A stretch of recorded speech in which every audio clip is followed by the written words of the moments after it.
আচ্ছা, যেটা বললাম, যেটা শুরু করলাম আর কি নামকরণের জন্য, তোমাকে প্রথমে যৌগগুলা জানতে হবে আর কি। এই যে হুম। অ্যালকেন কোনটা, অ্যালকিন কোনটা, অ্যালকোহল, এইসব কার্যকরীমূলক বা এইসব এই ধরনের যৌগগুলা জানতে হবে।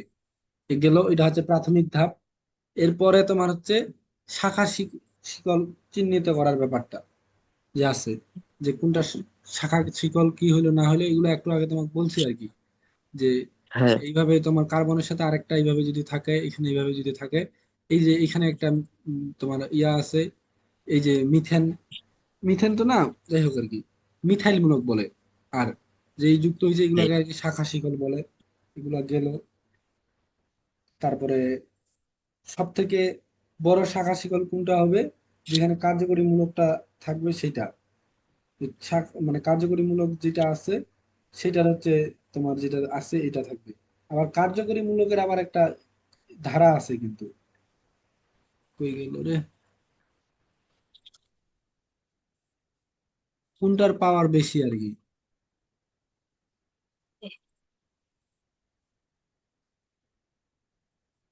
আচ্ছা, এটা একটু পরে বলতেছি।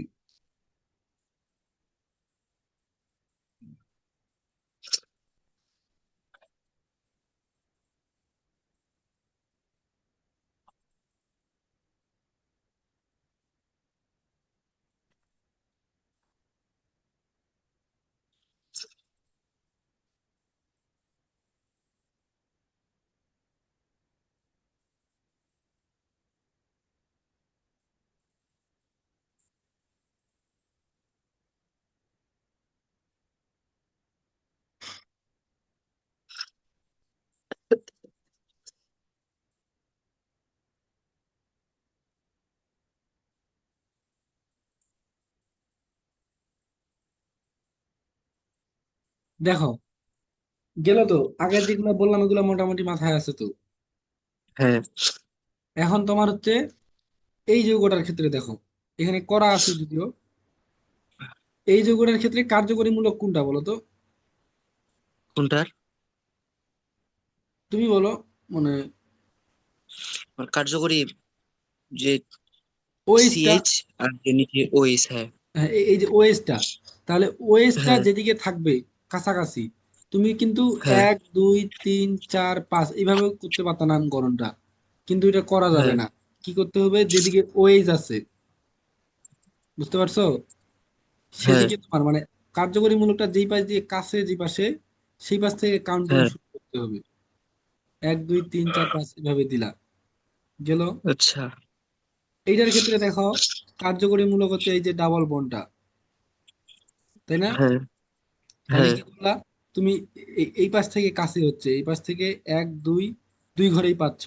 কিন্তু এদিকে যদি যাও এক হ্যাঁ। দুই তিন চার পাঁচ পাঁচে আসতেছে, তার মানে তোমার এই পাশ থেকে কাউন্টিং শুরু করতে হবে। হ্যাঁ। গেল।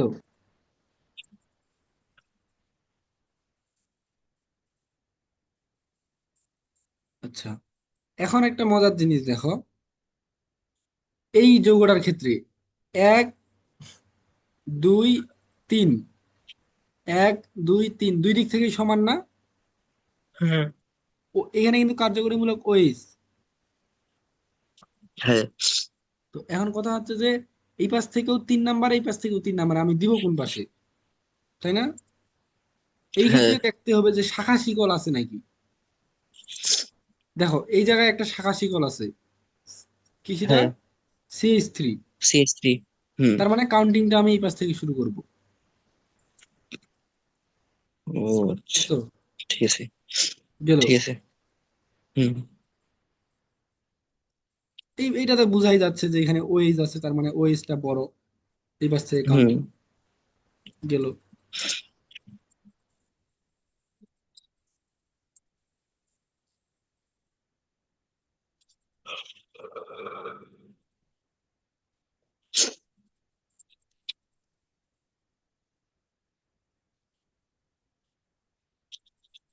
আচ্ছা, আরেকটা জিনিস দেখো, এই যৌগটাতে সমস্যা দেখো, 1 2 3 4, 4 নাম্বারে এটা আছে ওএইচটা, তাই না? হুম। হ্যাঁ। 1 2 3 4, 4 নাম্বারে আছে না এই পাশ থেকেও? হ্যাঁ। আবার কার্যকরীমূলক এখানে আছে 2 নম্বরে, সরি শাখা শিকল। একটু আগে কি বললাম, হুম। শাখা শিকলটা যেদিকে কাছে ওদিক থেকে করতে হবে যদি মাঝামাঝি হয়ে যায় হ্যাঁ। কার্যকরীমূলকটা। হ্যাঁ। এখন এইখানে শাখা শিকলটা কয় নাম্বারে আছে? 2 নম্বরে, যদি এই পাশ থেকে যাই, তাই না? হ্যাঁ। হ্যাঁ। আবার এদিকে কয় নাম্বারে আছে? 2 নম্বরে। 2 নম্বরে। তাহলে এখন তুমি কোন পাশ হুম। দিয়ে করবা? এটা একটা কনফিউশন, তাই না? হ্যাঁ। হ্যাঁ। দেখতে হবে যে এই সাইডে, যেই সাইডে বেশি তোমার শাখা শিকল, সেই সাইডে যাইতে হবে। হুম। এখানে দেখো একটা শাখা শিকল, কিন্তু এই সাইডে 2টা শাখা শিকল। আচ্ছা। কারণ এখানে একটা CH3, এখানে একটা CH3, তার মানে এই পাশ দিয়ে কাউন্টিং করতে হবে। এগুলো জাস্ট খালি মনে রাখো, বুঝতে পারছো? নাম করে নেই, এখনো ঢুকি নেই কিন্তু আমি। আচ্ছা।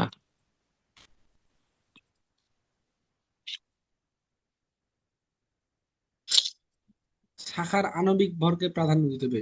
4 নাম্বার প্রায়োরিটি দেখো, 4 নাম্বারে এইটা আছে, এই ওএসটা 4 নাম্বারে আছে, এই পাশ থেকে ওই পাশ থেকেও। এখন দেখো হুম। এখানে 2 নাম্বারে আছে, এখানেও 2 নাম্বারে আছে। এখন তুমি কোন পাশ দিয়ে কাউন্টিং করবা? এখন দেখো একই সিচুয়েশন ক্রিয়েট হয়েছে, তাই না? হুম। বুঝতে পারছো কি ব্যাপারটা? দেখো এইখানেও দুই বুঝছি। নাম্বারে এইখানেও 2 নাম্বারে, এইখানেও একটা আছে, এইখানেও একটা আছে। এখন দেখতে হবে যে আণবিক ভর কোন সাইডে বেশি। এই সাইডে CH3 আছে না? হ্যাঁ। এখানে CH3 আছে, তার মানে কার্বন হচ্ছে 12 আর 3-এ 15, 12 3-এ 15। 15। আর এদিকে অক্সিজেন কত? 16, 16। 30। তার মানে এই পাশে বেশি, এই পাশ থেকে কাউন্টিং করতে হবে। হ্যাঁ। বুঝতে পারছো? হ্যাঁ। গেল। মানে শুধু আমি শাখা শিকল গুলার আণবিক ভর বের করবো? হ্যাঁ, এটা যখন এই ধরনের সিচুয়েশন ক্রিয়েট হবে যে দুই দিক আচ্ছা। থেকে সমান হচ্ছে, সবসময় এগুলা হবে না। আচ্ছা। এখন এই যোগটা একটু চিন্তা করো যে কোন দিক থেকে কাউন্টিং শুরু করা উচিত। কোনটা এটা? হ্যাঁ, এই যে এটা। আচ্ছা। এটা আমি হচ্ছে ডান দিক থেকে শুরু করব। এই পাশ থেকে। হ্যাঁ। কেন বলো তো? এপাশে শাখা শিকল বেশি। 1 2 3 4 5, 1 2 3 4 5, এই তো বুঝে গেছো। তার মানে এক আচ্ছা। দুই তিন চার পাঁচ ছয় সাত আট নয় গেল তো। এইটাতে কি হুম। হবে? কোনটাতে? এই 2 নাম্বারটাতে। বেশ। এটা তো ডান দিক থেকে শুরু করব। হ্যাঁ, ঠিক আছে। তার মানে শাখা লেখার নিয়মটা, মানে শাখার যতগুলা হইতে পারে, প্রথমে তোমাকে চিনাইলাম কি, এখন রিভাইজ করি পড়াটা। যে শাখা আচ্ছা। শিকল ক্ষেত্রে কি হবে, তোমার যদি মানে সাধারণ যৌগ মিথেন বা ইথেন, অ্যালকেনের ক্ষেত্রে হয়, অর্থাৎ কোনো কার্যকরীমূলক না থাকে, সেক্ষেত্রে কি হবে, হ্যাঁ। যে দিক দিয়ে কাউন্টিং করে সব থেকে বেশি পাচ্ছি, সেটাই আমার হচ্ছে প্রধান শিকল, আর কমটা হচ্ছে হুম। শাখা শিকল। যখন আচ্ছা। কার্যকরীমূলক double bond, triple bond, OH, CHO, COOH এগুলা থাকবে, তখন এগুলা যেই পাশ থেকে সব থেকে কাছে হুম। হবে, ওইটা হবে আমার ওই পাশ থেকে কাউন্টিং শুরু হবে। এখন কি হইলো, কার্যকরী মূলকটা আমার মাঝখানে আছে, তাইলে কি করব, যেদিক থেকে শাখা শিকল কাছে, সেটা আমার কাউন্টিং শুরু হ্যাঁ। করব। তারপরে সিচুয়েশন কি হইলো, হুম। যে তোমার কার্যকরী মূলকটা মাঝখানে যদি আছে, এই পাশে কাছাকাছি একটা শিকল আছে, কিন্তু এই সাইডে 2টা শিকল আছে। তাইলে আমি কি করব, যেই পাশে 2টা আছে সেটা কাউন্টিং করব। ওই পাশ থেকে নিবি। হ্যাঁ। হ্যাঁ। তারপরে নিয়মটা কি হলো, যে মাঝখানে আছে, দুই দিকেই শাখা শিকলটা সমান পজিশনে আছে এবং সমান সংখ্যায় আছে, সেক্ষেত্রে কি হ্যাঁ। করব, যার আণবিক ভর বেশি তার দিক থেকে আণবিক ভর কাউন্ট বেশি করবো। গেল। একদম শাখা শিকল সম্বন্ধে আর কোনো কথাই নেই। বুঝতে পারছো তো? হ্যাঁ। গেল। এখন তোমার প্রিফিক্স লেখার নিয়ম, আচ্ছা দাঁড়াও, এটা কি কি লিখছে। নামকরণের শুরুতে 3টা ভাগ দেখাইলাম, একটা হচ্ছে প্রিফিক্স, এটা হচ্ছে মাঝখানের ওয়ার্ড, তারপরে হচ্ছে সাফিক্স, সাফিক্স। তাই না? তো এখন প্রিফিক্সে কি হবে, প্রিফিক্সে হবে তোমার হচ্ছে ওই অবস্থান, আর হচ্ছে তোমার যেটা শাখা শিকল আছে, বুঝা পাইছো না? হুম। ওইটা। আর শেষে হবে হচ্ছে তোমার যে যত নাম্বার মানে উদাহরণটা দেই, উদাহরণটা দিলে বুঝবা। এই যে ওটার নামকরণটা দেখার দরকার নেই, কাউন্টিংটা বুঝতে পারছো তো? কাউন্টিং তো বুঝতে পারছি। হুম। হ্যাঁ। এখানে তোমার হচ্ছে সাধারণ অ্যালকেন আছে, কোনো ডাবল বন্ড ট্রিপল বন্ড নাই। এদিক দিয়ে তোমার ইয়া আছে, কি জানি বলে যে 1 2, মানে শাখা শিকল আছে, তার মানে এদিক দিয়ে কাউন্টিং হবে 1 2 3 4 5 6। গেল না? হ্যাঁ। গেল। এখন আচ্ছা, এটা তোমার হচ্ছে খাতায় লিখি।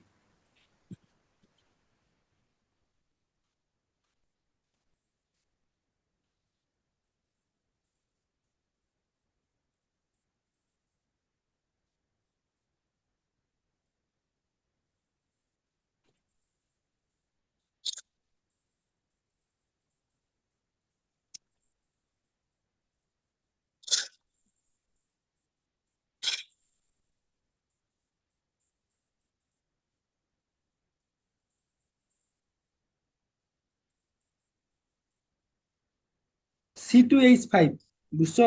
C2H5 এটা যেখানে দেখবা ওটাকে এইভাবে ভাঙে লিখবা, বুঝছো না? CH3। হ্যাঁ।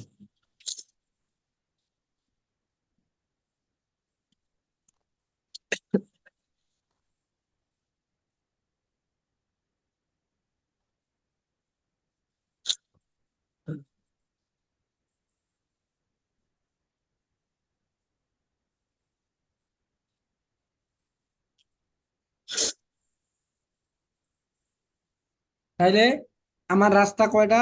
1 2 3 4 5 6, 1 2 3 4 5 6, যে কোনো একদিকে গেলেই হলো, বুঝছো? সমান আছে। হ্যাঁ। আর এদিক থেকে যাবো কেন? কারণ এখানে শাখা শিকল আছে, বুঝতে পারছো তো? হ্যাঁ। তাহলে হ্যাঁ। 1 2 3 4 তিন, চার, 5 পাঁচ, 6। গেল ছয়। না? গেল। কাউন্টিং, হ্যাঁ। কাউন্টিং এ কোনো ঝামেলা নাই। এখন আমার এখন নামকরণে হচ্ছে কথা। এইটার নাম হুম। কি বলতো? কোনটা? এইটা। CH2 আর হচ্ছে CH3। হ্যাঁ, এরকম আর কি। CH5 কি? এটা এই যৌগটার নাম কি? ইথেন। ইথেন না। ইথেন হইতো যদি তিন এরকম হইতো, CH3 হইতো। এখান থেকে একটা হাইড্রোজেন সরে গেছে, তার মানে এটা ও। কি? অ্যালকাইল হয়ে গেছে। অ্যালকাইল তার অয়েলকাইল। মানে ইথাইল। ইথাইল, আচ্ছা। বুঝতে পারছো না? আর যদি এরকম হ্যাঁ। হইতো CH3, তাহলে হইতো মিথাইল। মিথেন। মিথাইল। মিথেন না, মিথাইল। মিথেন থেকে তো একটা সরে গেছে। যদি হ্যাঁ। তিনটা থেকে সরে যায় তাহলে প্রোপাইল। তার মানে এইটার নাম প্রোপাইল। হচ্ছে ইথাইল। এইটার হুম। নাম তাহলে কি? কোনটার? এই যে শুধু CH3টা। মিথেন। মিথেন না। ওখান থেকে তো সরে যায় না। মিথাইল। মিথাইল। মিথেন তো CH4 রে বোকা। মিথেন তো CH4। মিথাইল এটা। হ্যাঁ, হ্যাঁ। তাহলে মিথাইল। হুম। এইখানে একটা নিয়ম হচ্ছে তোমার, শাখা শিকল গুলা, বুঝছো? ইংরেজি হুম। বর্ণমালার ক্রমানুসারে হবে, আগে হবে A B C M, তাই না? এরকম না? মানে আর হ্যাঁ। মাঝখানে গুলো হ্যাঁ। লিখলাম না আর কি, জেড পর্যন্ত। ঠিক। তাহলে ই আগে হুম। আসতেছে নাকি এম আগে আসতেছে? ই আগে আসতেছে। ই আগে আসতেছে। তার মানে এইটা হুম। হচ্ছে এইটা, তাহলে ইথাইল আগে আসতেছে না মিথাইল আগে আসতেছে? ইথাইল আগে আসতেছে। হ্যাঁ, ইংরেজি বর্ণমালার ক্রমানুসারে এখন যৌগের নাম করবা। তাহলে তোমার এখন ইথাইল যৌগটা কয় নাম্বার পজিশনে আছে? Ethyl 5। Methane, ethane, propane, butane. Ethane না 2 না, এই নম্বরে। এই যে এইখানে, এইখানে দেখো, এইখানে এইখানে ইথাইল যৌগটা কয় নাম্বার পজিশনে আছে? এই ইয়াটা, শাখা শিকলটা। এক দুই ও, তিন 3 চার নম্বর। 3 হ্যাঁ, নাম্বার। 4 নাম্বার। ইথাইলটা দেখো, এক ও দুই আচ্ছা, তিন হ্যাঁ। চার 4 নাম্বার কার্বন থেকে বের হয়েছে না? তার মানে হ্যাঁ। হ্যাঁ। 4 লিখলা। হুম। 4, তারপর একটা হাইফেন দিবা এরকম টান, বুঝছো? হ্যাঁ। এটা হ্যাঁ। কি? ইথাইল। ইথাইল। গেল। তারপর আবার একটা হুম। টান দিবা, মিথাইল কয়টা আছে দেখো তো। মিথাইল ওই এটা তো শাখায় তোমার, হ্যাঁ এই শাখায়, এখানে একটা, একটাই তো আছে। উপরে একটা নিচে একটা তো, এটা একটা মিথাইল না? দুইটা। দুইটা। হুম এইটা কিন্তু মিথাইল না, কারণ এটা হচ্ছে মেইন শিকল। হুম। এটা কিন্তু ধরা যাবে না, তার মানে দুইটা আছে। তার মানে কয় নাম্বার পজিশনে আছে? দুই দুই নাম্বার নাম্বার। পজিশনে। তার মানে এইভাবে লিখবা হুম। এখন, জয়টা থাকবে টু একবার, টু আবার হাইড। Two, two two dimethyl, আরেকটা হাইফেন দিবা। ডাই কেন? দুইটা, তিনটা থাকলে দুইটা। তিনটা বলতা। বুঝিনি ভাইয়া। হুম। আচ্ছা, তোমার দেখো কই গেল, আমি প্রথমে শাখা শিকলের কি কোনগুলা করলাম, তারপরে কাউন্টিং করলাম, মানে নাম্বারিং করলাম, হুম। গেল। হ্যাঁ তারপরে ধাপ কি, যে তোমার কি কি তোমার শাখা শিকল আছে সেগুলোর নাম দেখা। সেগুলা তোমার হচ্ছে হ্যাঁ। ইংরেজি বর্ণমালার ক্রমানুসারে, যেটা আগে থাকবে সাজান। সেটা আগে উঠবে। এই জন্য আমার ইথাইল হুম আগে আসলো, বুঝা পাইছো? ইথাইল কি হইলো, হুম ফোর ইথাইল হইলো, হুম। হইলো। তারপরে কি দেখলাম, যে আমার হ্যাঁ মিথাইল আছে, কয়টা মিথাইল আছে? এই যে দেখো, দুইটা। উপরে একটা নিচে একটা, দুইটা। তার মানে দুই নাম্বার ও। পজিশনে আছে, হ্যাঁ। তার মানে একবার দুই দিলাম, হুম। একবার একটা, একটা মিথাইলের জন্য একটা দুই কমা দিয়ে, আরেকটা মিথাইলের জন্য আরেকটা দুই দিয়ে একটা একটা দুই। হাইফেন দিলাম। যেহেতু দুইটা মিথাইল আছে, হ্যাঁ। তার মানে ডাই মিথাইল। নাই। হ্যাঁ, ডাই মিথাইল গেল। মানে যদি তিনটা মিথাইল যদি থাকতো আমি তাহলে তিনটা দুই দিতাম। তাহলে দুই দুই দুই ট্রাই মিথাইল। হ্যাঁ ঠিক আছে।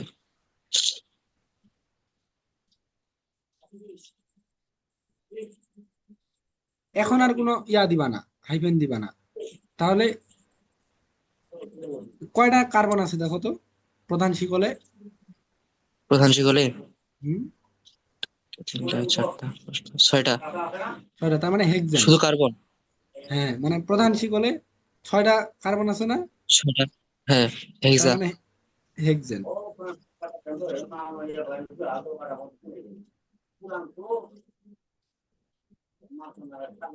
বুঝছো? হ্যাঁ এই যে ওটার নাম তাহলে কি হইলো, four ethyl two two dimethyl hexane. Hexa. আরেকটা উদাহরণ দিই। মানে এটা কি এত বড় কি নাম? এটা কি শর্টকাট করে লেখার কোনো ইয়া নাই? না না না না, no। দুই নম্বরে উদাহরণ দিই। ঠিক আছে।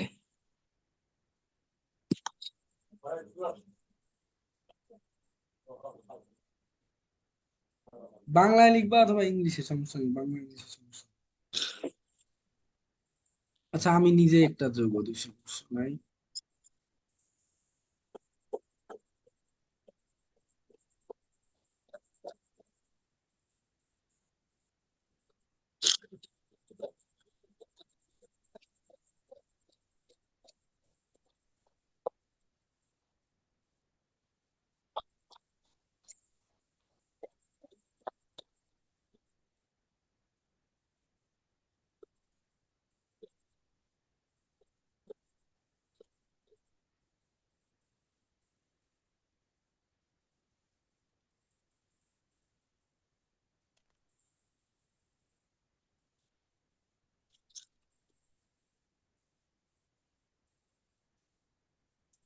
যোগটা বুঝছো তো? হুম। এখন কোন দিক থেকে হবে বলো তো? কাউন্ট। কাউন্টিং। ওইটার মতোই কিন্তু, ওরকমই যোগ দিছি, কাছাকাছি দিছি। ডান দিক থেকে। দাঁড়াও, এক দুই তিন চার পাঁচ ছয় সাত আট। হুম। এখন তোমার হচ্ছে ডান দিক থেকে যদি যাই, তাহলে আমি তো নিজে বানাইলাম, আমি নিজেই করা লাগবে আর কি। এটা আগে করতেছে একটা।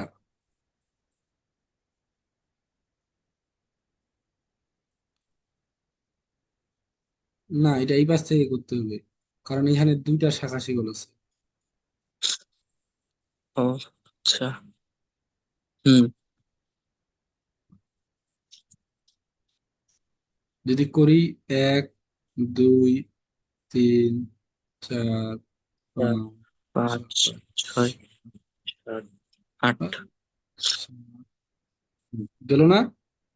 এখন এইখানে একটা কি আছে, শাখা শিকল। শাখা এখানে, শিকল। হ্যাঁ, এখানে একটা আছে। হুম। গেল। এখন কথা হচ্ছে যে তোমার, আচ্ছা, আচ্ছা একটা কাজ করি তো।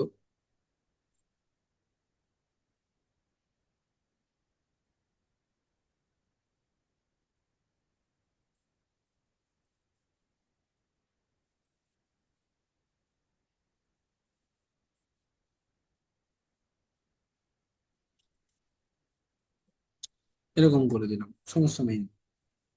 তো কথা হচ্ছে যে না তুললেও হবে আর কি, দেখো জিনিসটা দেখো। কাউন্টিং করলাম, ইয়া করলাম। তারপরে এখানে তাহলে মিথাইল কয়টা হচ্ছে, তিনটা, তাই না? তাহলে আমার তিনটা। প্রথমে কি লিখবো? Six, three. Six six. Ethyl লাগে না? হ্যাঁ। হ্যাঁ। ইথাইল। সিক্স। ফাইভ। তারপরে হাইফেন, তারপরে তারপরে কি হবে বলো তো? মিথাইল কয়টা আছে? মিথাইল আছে এক দুই তিন চারটা। না, দুইটা, তিনটা আছে। সম্পূর্ণ শাখা শিকল। একটা, দুইটা, তিনটা। তাহলে দুই নাম্বারে কয়টা আছে? হ্যাঁ। দুই নাম্বারে কয়টা আছে? দুই নাম্বারে দুইটা। দুইটা। Two, two. আরেকটা টু। কয় নাম্বারে আছে? একটা আছে 6 নাম্বারে। না না, ছয় নাম্বার কেন বলছি, এটা তো ইথাইল। ও, তিন মিথাইল নাম্বার, হ্যাঁ। তিন নাম্বারে। হ্যাঁ, তিন নাম্বার। হ্যাঁ। তারপরে কি হবে? ট্রাইমিথাইল। Tri tri methyl. আর এটা কত নাম্বার পর্যন্ত গেছে? কোনটা? যৌগটা? 8 নাম্বার। অকটেন। বুঝছো না? হ্যাঁ। তোমার ধরে নাও যে নামকরণের প্রায় 50% পড়া হয়ে গেছে। আচ্ছা। বুঝতে পারছো না? এখন তোমার খালি হ্যাঁ। পরবর্তীতে একটা করে নতুন জিনিস আসবে, একটু করে, মানে মেইন যে বেসিক তোমার কালকে থেকে আজকে পর্যন্ত প্রায় 3 ঘন্টার মতো পড়ানো হয়ে গেছে, হয়তো বা 2-3 ঘন্টা। হুম। তোমার মেইন হুম। বেসিক দিয়ে দিছি। এখন তোমার আমি আজকে দেখি পিডিএফ করে দেওয়ার চেষ্টা করতেছি, বুঝছো? যেই আচ্ছা। জিনিসগুলো পড়াইলাম আচ্ছা। একদম ফার্স্ট টু লাস্ট কোনো ভুলা যাবে না। জৈব আচ্ছা। যৌগ তোমার ইনশাল্লাহ, তুমি জৈব যৌগ তোমার মানে ক্লাসে সব থেকে ভালো করবে, আমি তোমার কথা দিচ্ছি, ওইভাবেই পড়াবো ইনশাআল্লাহ। ইনশাল্লাহ। তো এগুলা মোটামুটি যা পড়াইলাম এগুলো একটু আত্মস্থ করো। আর দেখি কালকে আমি আচ্ছা। ফ্রি আছি, ইনশাল্লাহ কালকে তোমাকে পড়াই পড়াই দেওয়ার সর্বোচ্চ চেষ্টা করবো। আচ্ছা। কালকে কি 9টা? হ্যাঁ মানে আমি জানাবো আর কি, মানে বলা যায় না তো অনেক সময়। ব্যাপারটা হয় কি যে এই বন্ধু বান্ধব সহ একটু বাইরে ঘুরতে গেলাম বা খেলতে গেলাম, এই জন্য আমার ফিক্সড থাকে না রাতের সময়টা। এই ও। কালকে পড়াই দিতেছিলাম তোমার, তোমার হুম। কালকে কেন পড়াই দিলি জানো? তোমার ওই যে আমার একটা বন্ধু আসছিল, বন্ধু বলতে ও রিএডমিশন, ছোট মানে এক ব্যাচ কম নিচে চলে গেছে, ওর পরীক্ষা ছিল। ও এখন কালকে আসে হুম। বলতেছে যে আমাকে একটু আগের পড়াগুলা দেখাই দে। ওকে তখন কালকে 8টা থেকে প্রায় 11টা পর্যন্ত ওকে পড়া বুঝাই দিছি আর কি। তো এখন ধরো যে হুম। ওকে তো আমি বাইর করে দিতে পারতেছি না, আমি কিন্তু তোমার কালকে পড়া রেডি করে রাখছি যে পড়াবো। এই জন্য কালকে তোমাকে পড়াইতে পারলাম না, এই বিভিন্ন কারণে বাধা পড়ে যাচ্ছে। হুম। আমি চেষ্টা করব সপ্তাহে অন্তত হইলেও 3 দিন পড়ানো। আচ্ছা। আচ্ছা ঠিক আছে, ভালো থাকো। ঠিক আর রেকর্ডটা দিয়ে দিব। ঠিক আছে।